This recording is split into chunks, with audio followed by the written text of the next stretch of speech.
Olá, ainda sou a aula número 110 de programação em Python. Nessa aula, a gente vai falar de strings. Strings se refere à entrada e saída de dados. Bem simples.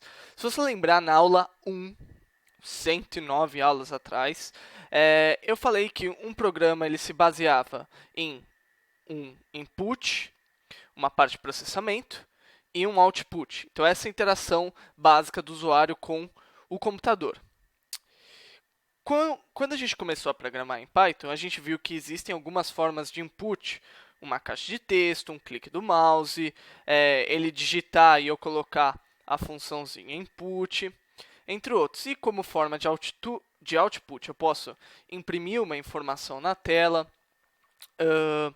eu posso colocar texto na tela, posso colocar uma imagem, posso colocar uma mensagem, diversas coisas aí. Então, existem várias formas de input e output.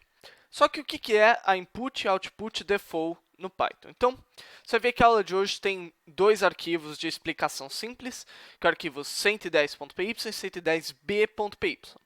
Então, a primeira parte é entender o conceito básico de strings.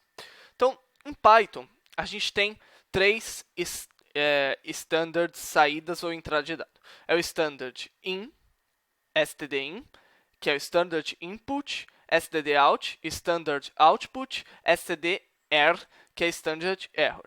Esses dois primeiros a gente vai discutir durante as aulas.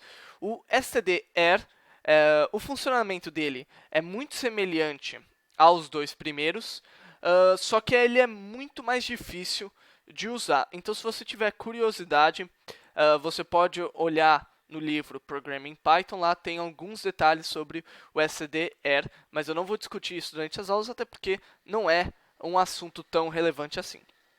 Então, todos esses valores aqui, stdin, stdout e stdr, são constantes do módulo sys. Então, vamos executar esse arquivo para ver o que está acontecendo. Python 3, 110.py. Então, olá, stdout mundo. Então, quando eu imprimo uma mensagem na tela, eu estou imprimindo ela dentro do standard output. Então, eu faço isso pela sintaxe do print.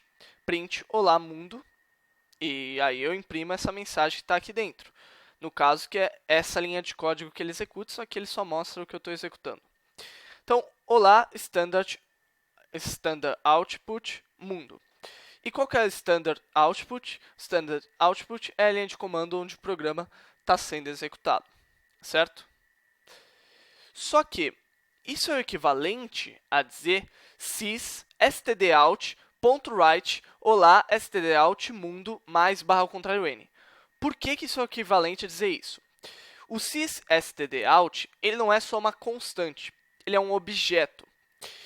E esse objeto, como objeto, ele é capaz de executar algumas ações. Uma das ações dele é colocar uma mensagem no seu buffer. Lembrar o que é buffer? Buffer é onde está contida as informações do nosso programa. Então, toda input do usuário passa por um buffer que coloca uma output. Então, o buffer é o mediador entre a input e output. Então, é onde guarda as informações de input e output antes de ser repassado. Então, esse é o nosso buffer. Então, o stdout é como se fosse um buffer, e como um buffer, ele é capaz de colocar uma determinada coisa. Só que ele só consegue colocar saídas. Então, se eu pegar sys.sdout.write, é o equivalente a escrever o print. Então, por que cargas d'água a gente usa o print? Só porque é uma sintaxe mais simples e mais amigável para quem está começando a programar. Mas escrever os dois é equivalente. Uma outra pequena diferença é que o sys.stdout.write, ele, além de colocar essa mensagem na tela, como você está vendo aqui, ele também devolve o número de caracteres usado na mensagem. Então, no caso, sei lá quantos caracteres devolveria. Se você pegar aqui no código, você vê que eu só coloquei sys.stdout.write, blá, blá, blá, blá. Se eu colocasse um print aqui, eu veria o número de caracteres colocados para imprimir essa mensagem. Então, assim como a gente tem um standard output, que é um objeto que é capaz de escrever coisas na tela, eu tenho um Sturgeon input, que é capaz de receber coisas do usuário. Então, também é um buffer. Então, a sintaxe que a gente conhece é essa sintaxe do input. Então, quando eu coloco aqui input, olá mundo, olá stdin mundo, ele vai esperar que eu coloque alguma coisa, egg, por exemplo, e esse egg ele vai repassar como input. Então, ele vai armazenar essa input. Da mesma forma, eu posso usar o stdin readline do começo ao fim. Então, o que está acontecendo aqui? Print olá stdin mundo. Isso é o que coloca a mensagem na tela do usuário. Então, eu coloquei aqui olá stdin mundo, certo? Então, é equivalente a colocar esse sys.stdout, olá stdin mundo, mais barra ao contrário n. Certo? Coloquei essa mensagem. Esse ponto e vírgula é só para colocar dois comandos numa mesma linha. Aí eu pego e coloco stdin.readline. Então, o que acontece? Ele vai pegar o que o usuário escrever, certo? Como o usuário ainda não escreveu nada, ele não leu nada por enquanto, por isso eu estou travado nessa linha. Então, o que o readline vai fazer? Ele vai ler uma linha até encontrar o caractere que pula uma linha. Esse readline é como se fosse universal para arquivos, para as várias coisas que a gente viu até agora. Então, ele vai ler tudo até encontrar o caractere barra ao contrário n. Ou seja, enquanto eu estiver digitando aqui e não der Enter, ele vai continuar nessa linha de execução de comando. E o que é o 2 pontos menos 1? Ele vai ler do começo ao fim tudo que foi colocado no sys.stdin. Então, eu coloquei aqui the enter, esse sys.stdin foi repassado. Então, o valor que eu digitei aqui foi repassado. Veja que eu não igualei esse valor a nada. Por isso que eu não retenho esse valor. E aí, quando apertei Enter, ele foi para essa linha de input. Por isso que ele não terminou a execução do nosso programa. Então, veja que o sys.stdin readline com o parênteses percorrido de uma lista do começo ao fim equivale à sintaxe do input. Então, de novo, porque o input é muito mais amigável, a gente usa o input, mas poderia usar o sys.stdin.readline. Ok, eu sei que o sysstdin, sysstdout e o sysstdr são objetos que são capazes de armazenar data e colocar a data num determinado lugar. Ok, são buffers de entrada e buffers de saída. Mas o que eu posso fazer de especial agora que eu sei isso? Eu posso redirecionar as minhas saídas. E essa é a segunda parte da nossa aula. Então, vou dar um Enter aqui para terminar a execução. E o que eu quero dizer com redirecionar?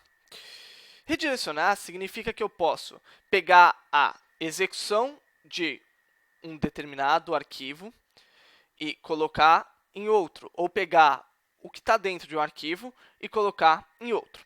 Então, aqui eu tenho um exemplo muito simples. Então, se você tiver em Windows, isso aqui vai funcionar, tanto quanto se você tiver num sistema derivado de Unix, por causa dessa sintaxe aqui que eu coloquei.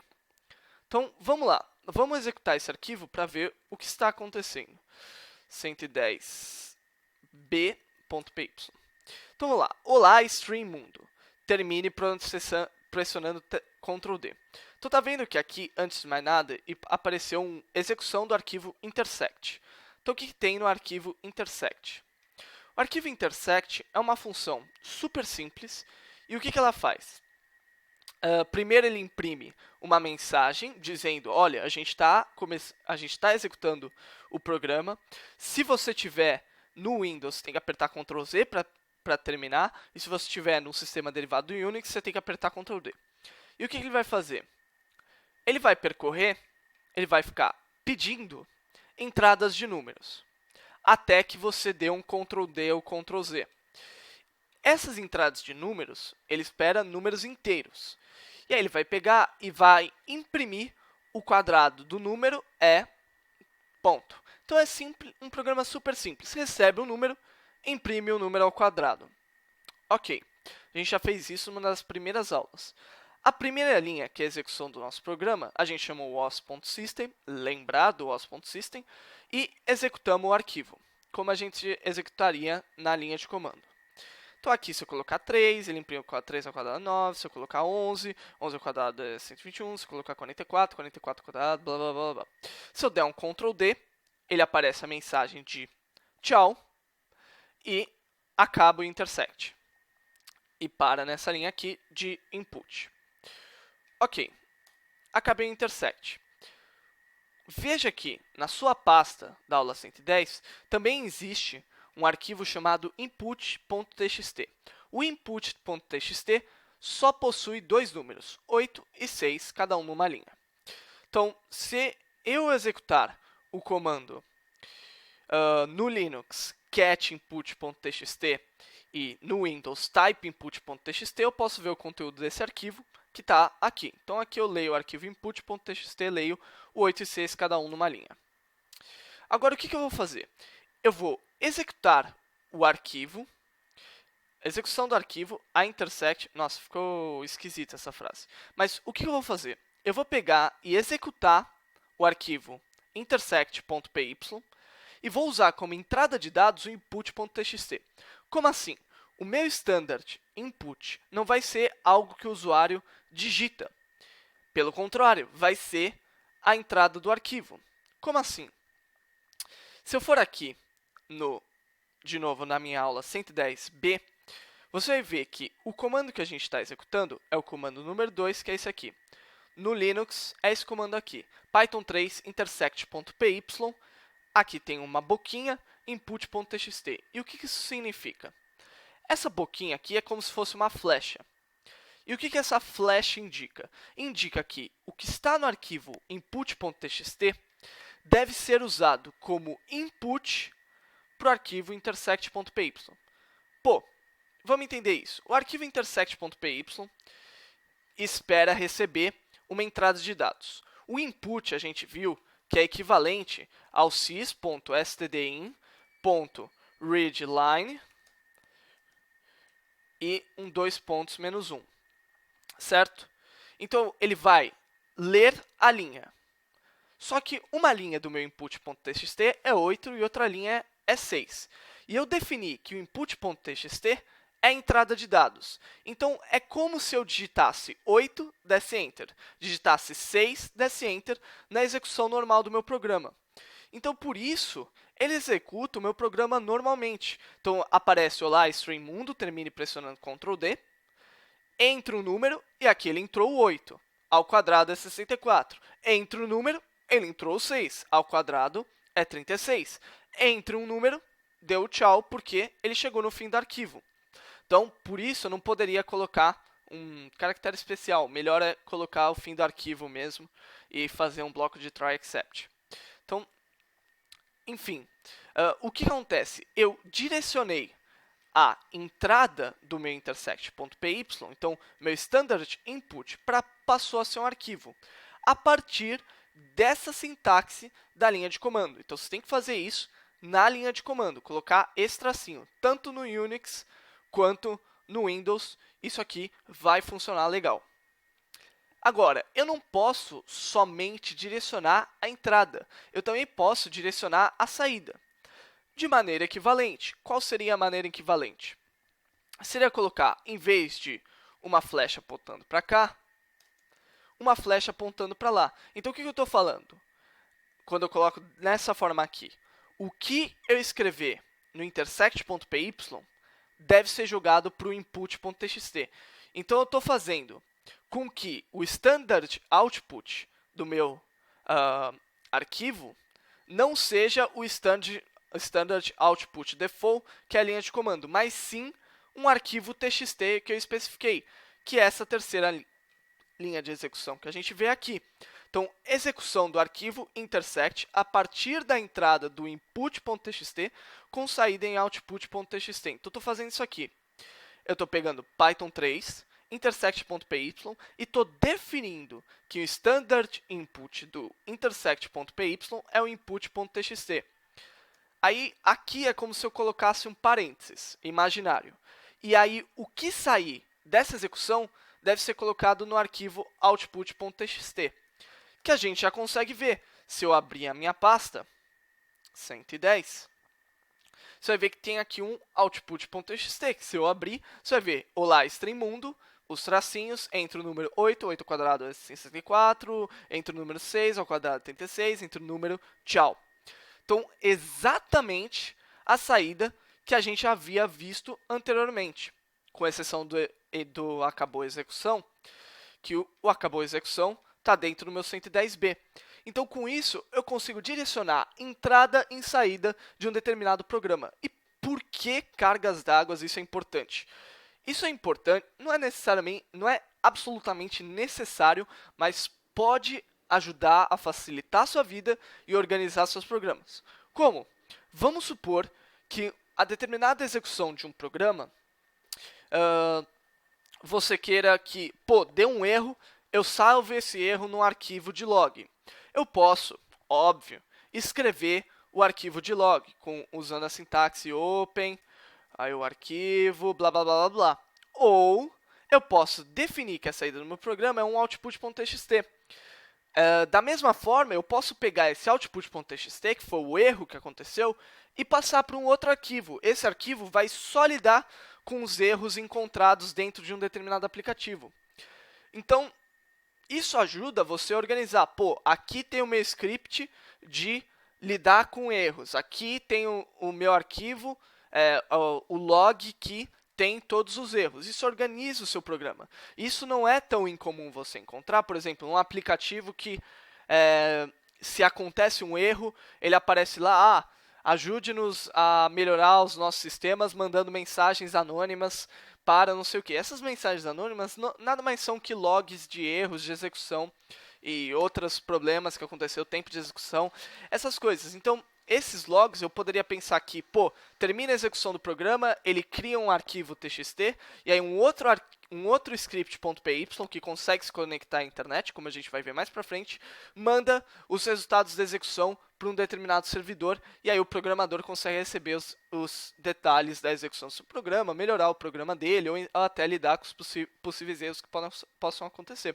Então, isso aqui tem uma importância, não é absolutamente fundamental, especialmente se você estiver fazendo programas mais simples, fazendo jogos também não existe tanta necessidade disso, mas é uma ferramenta super sutil e que ajuda muita coisa. Então, espero que vocês tenham entendido bem o conceito dessa aula. E como exercício, é um exercício simples, é um exercício comparado com os exercícios do Thinker, que tinha interface gráfica e tudo. Mas é o seguinte, você vai escrever 4 programas, ou seja, 4 arquivos.py. O primeiro arquivo é o aleatórios.py, que sorteia 20 números aleatórios entre 0 e 1000 e escreve no arquivo dados.txt. Então, você vai usar o stdout e não vai abrir um arquivo no programa. Então, você não vai usar syntax open, blá, blá, blá, blá, blá. Você vai usar o que a gente viu hoje para fazer isso. O segundo programa é arruma.py, que vai receber 20 números e vai arrumar eles nas ordens corretas. Então, vai receber os 20 números. Então, ele vai pegar esse dados.txt e vai usar como entrada para o arruma.py. O máximo.py eu vou pular, porque vocês não vão fazer nessa aula. E o play.py é um arquivo que vai organizar a execução assim como o arquivo 110b.py que eu fiz. Então, vai ter as chamadas do os.system, que vai fazer essas execuções como você quer. E, com isso, esse é o exercício da aula de hoje. Você conseguir pegar o aleatórios.py, criar um arquivo dados.txt, pegar os dados.txt, passar para o arruma.py e o arruma.py vai informar os números na ordem correta. Então, pense como fazer esse exercício, tem a resolução na pasta de exercício daqui da aula 110. Então, é isso, pessoal. Essa foi a aula de hoje. Espero vocês na próxima aula.